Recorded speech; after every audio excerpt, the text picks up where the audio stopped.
Les comédiens.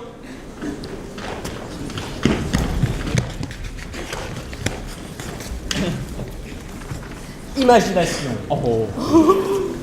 C'est quoi?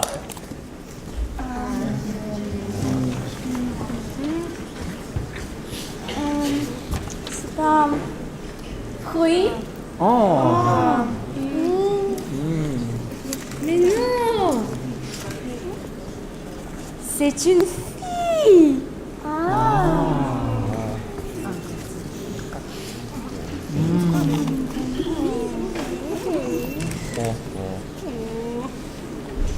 Mais non, non, non. Je pense que... c'est une fleur.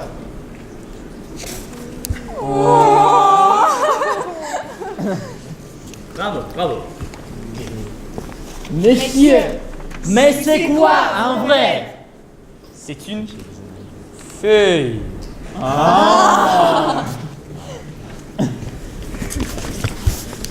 Il était une feuille. Compagnie théâtrale Métamorphose, Moscou. Rougir.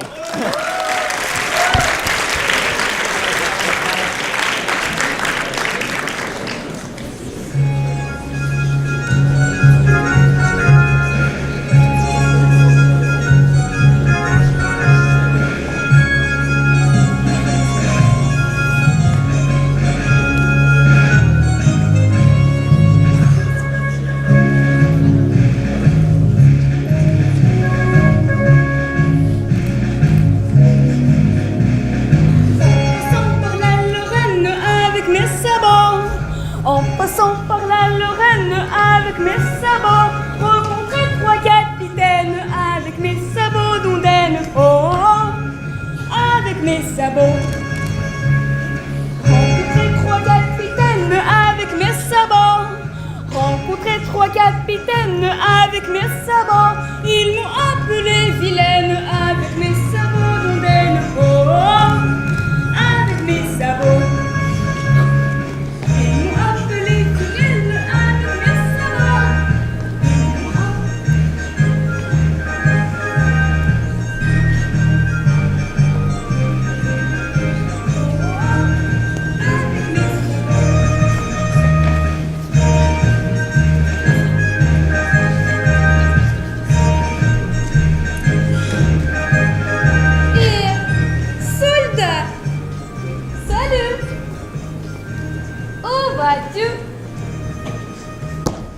Quelle question! Ah, militaire! Je reviens de la guerre! As-tu le temps de te reposer un moment? Ce n'est pas de refus. J'ai marché toute la journée. Et depuis ce matin, je n'ai mangé qu'un morceau de pain. Hélas, mon pauvre soldat, nous n'avons rien pour toi. Tout est bon? Et le jambon? Et la soupe au chou? Tu as tout mangé. Vraiment?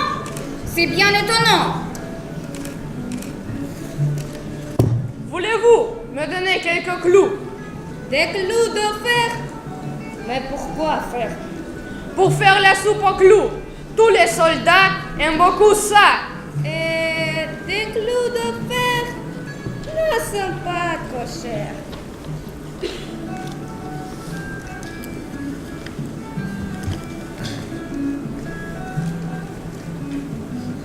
Prends donc ces clous-là, mon brave soldat. Apportez-moi vite une grande marmite.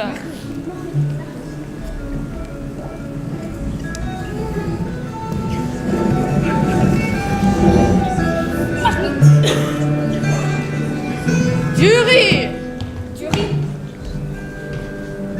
Du riz. Du sel.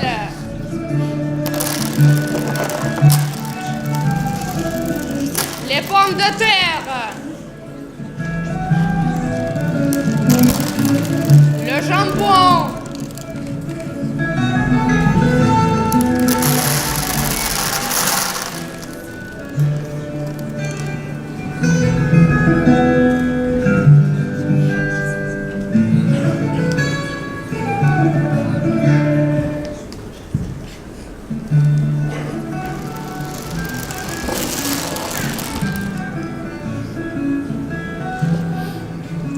C'est tout. Appétissante. Fumante. Nous la mangerons souvent.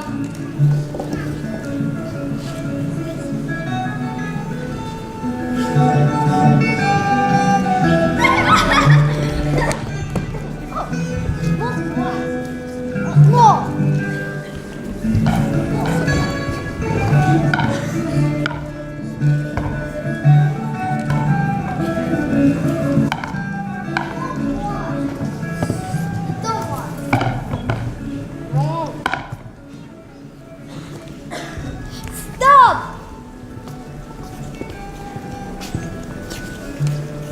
À droite!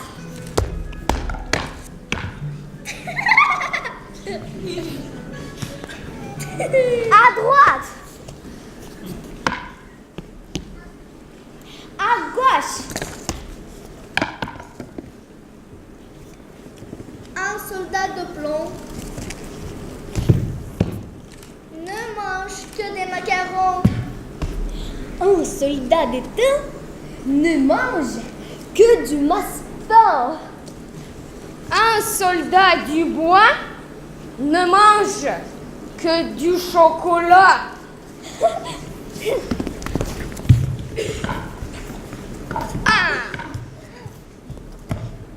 Deux. Trois. Oh là là.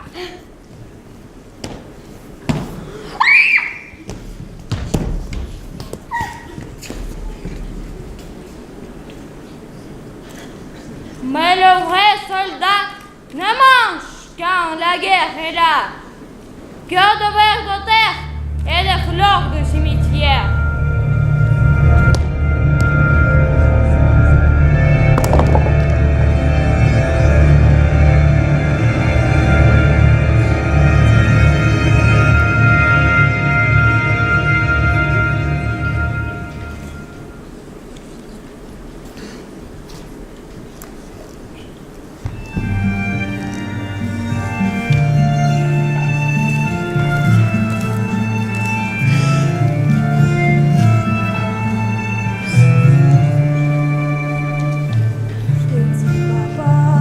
Voici l'ami Carême, car te voici déguisé en soldat. Petit papa, dis-moi si c'est pour rire ou pour faire peur aux tout petits enfants, ou pour faire peur aux tout petits enfants. Enfant, je pars pour la patrie. C'est un devoir où tous les papas s'en vont. Embrasse-moi, petite fille chérie. Je rentrerai bien vite à la maison. Je rentrerai bien vite à la maison.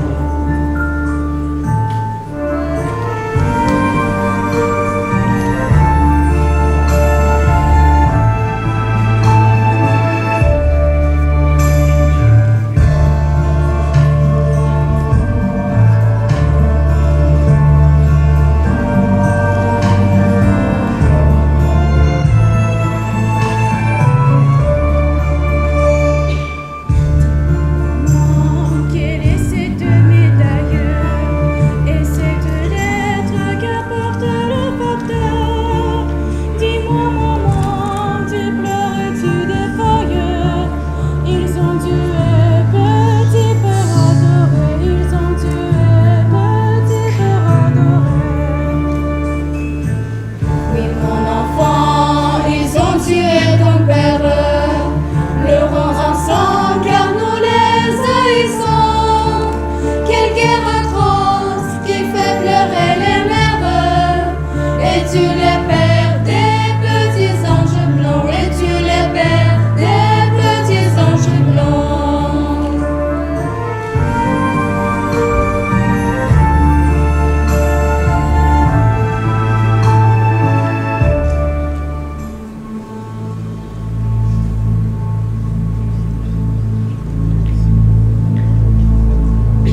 une feuille avec ses lignes. Lignes de vie, lignes de chance, lignes de cœur.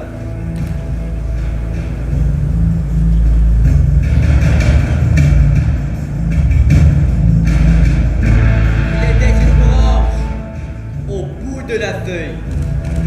Ligne fourchue, signe de vie, signe de chance, signe de cœur.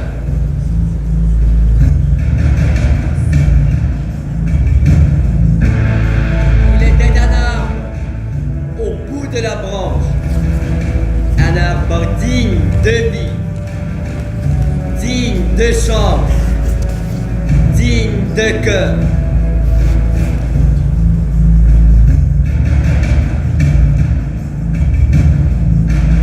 Cœur gravé, percé, transpercé.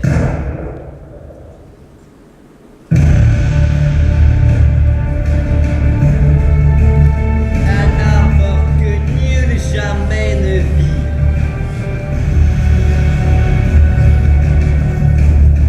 Il était des racines au bout de l'arbre, des racines vignes de vie, vignes de chance, vignes de cœur.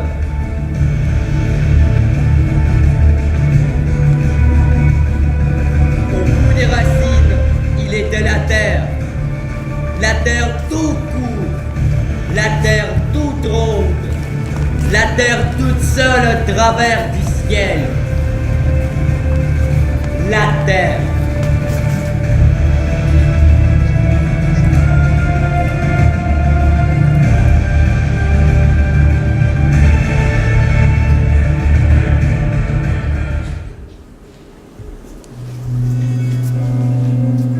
Né en 1887 à Reims, de parents luxembourgeois, Charles Breillet, caviste, marié à Juliette, ont un petit garçon André. Quand le 4 août en 1914, il part à la guerre au régiment d'infanterie. Nous allons leur donner une bonne correction. Et dans 6 semaines, nous sommes de retour. Mon pauvre loup, j'ai fait un rêve cette nuit.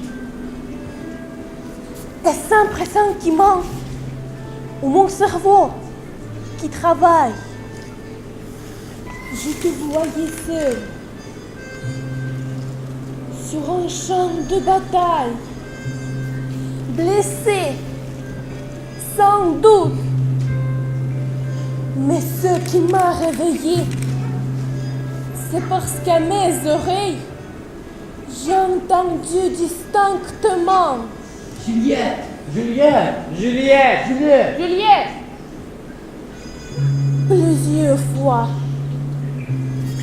Je n'ai pas pu te rendormir, car c'était bien ta voix que j'avais entendue. Peut-être as-tu couru quelque danger?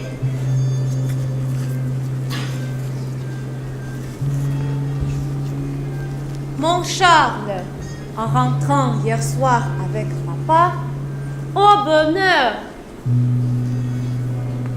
Il y avait une lettre sous la porte. Tu penses, quelle joie! La joie m'a fait couler des larmes. Je me suis sentie soulagée. Ça sera déjà un an? Mon Charles, nous étions plus heureux. Te rappelles-tu? C'était la fête des écoles. Nous étions sortis avec notre coco souper en ville. Mais nous ne savions même pas que le malheur était si près. Enfant demain, je t'écrirai encore une lettre, car je me suis promise, je t'écrirai tous les jours, tout mon cœur, à toi, toujours, mon Charles. J'ai passé un dimanche Triste. Triste. La raison en est que je sais que le fils scolaire, Alfred, a été tué il y a 3 jours. Toute sa famille le sait. Il n'y a que la mère à qui on le cache. Et puis, on ne voit que des deuils autour de soi.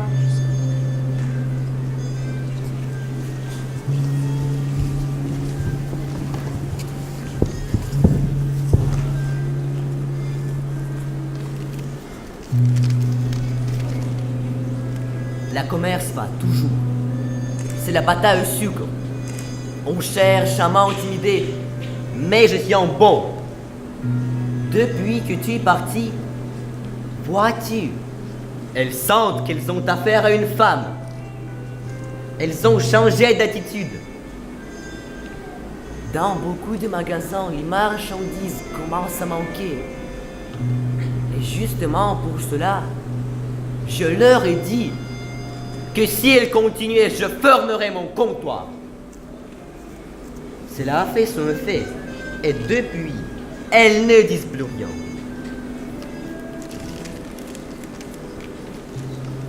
On commence déjà à manquer de lait. Le laitier ne vient plus. Les vaches ayant été réquisitionnées. Si tu voyais notre entrée, il cause, il chante, il fait la joie de tout le monde.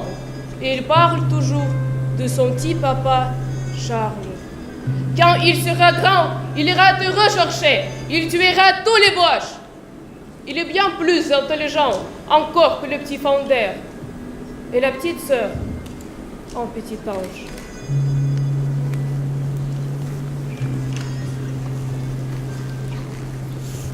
Madame, combien j'aurais voulu que ma lettre puisse vous donner l'espoir de revoir celui que vous pleurez et qui était pour moi un bon camarade. Hélas, cette terrible guerre frappe sans pitié et ravit les plus chères affections. Notre pauvre Charles ne reverra plus ceux qu'il aimait tant et qui étaient tout son bonheur, comme tous ceux qui, comme lui, avaient un cœur généreux. Il est mort. Bravement.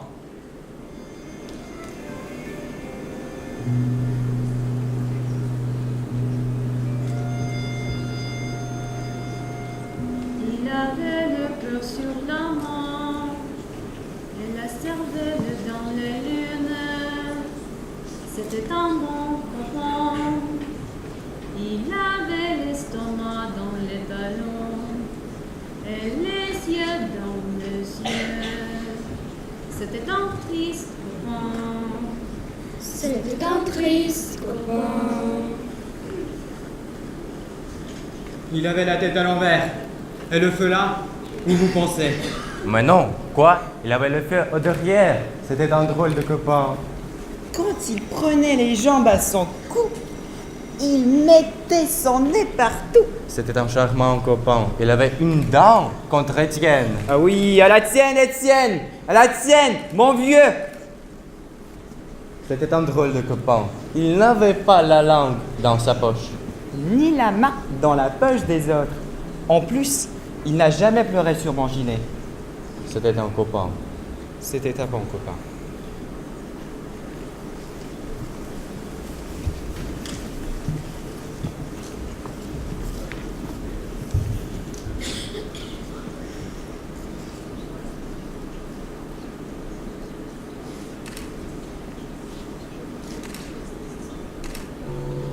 Onze heures. Un grand silence. Un grand étonnement. Puis, une rumeur monte de la vallée. Une autre lui répond de l'avant. C'est un jaillissement de cris dans les nefs de la forêt. Il semble que de nos épaules tombe un poids énorme. Il semble que la terre exhale un long soupir. Nos poitrines sont délivrées du cilice de l'angoisse. Nous sommes définitivement sauvés. Cet instinct est lié à 1914. La vie se lève comme une aube. L'avenir s'ouvre comme une avenue magnifique. Mais une avenue bordée de cyprès et de tombes. Quelque chose d'amer gâte notre joie. Et notre jeunesse, elle a beaucoup vieilli.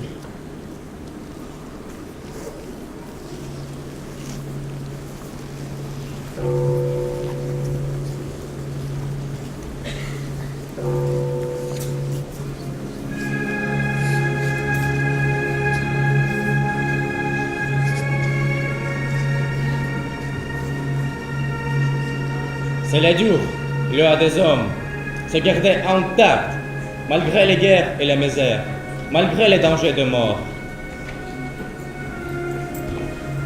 C'est la douce loi des hommes. Du raisin, ils font du vent. Du charbon, ils font du feu. Du baiser, ils font des hommes. C'est la seule loi des hommes, de chercher l'eau à lumière. L'arrêt en réalité et les ennemis en paix. Une loi vieille et nouvelle qui va en perfectionnant du fond du cœur de l'enfant jusqu'à la raison suprême.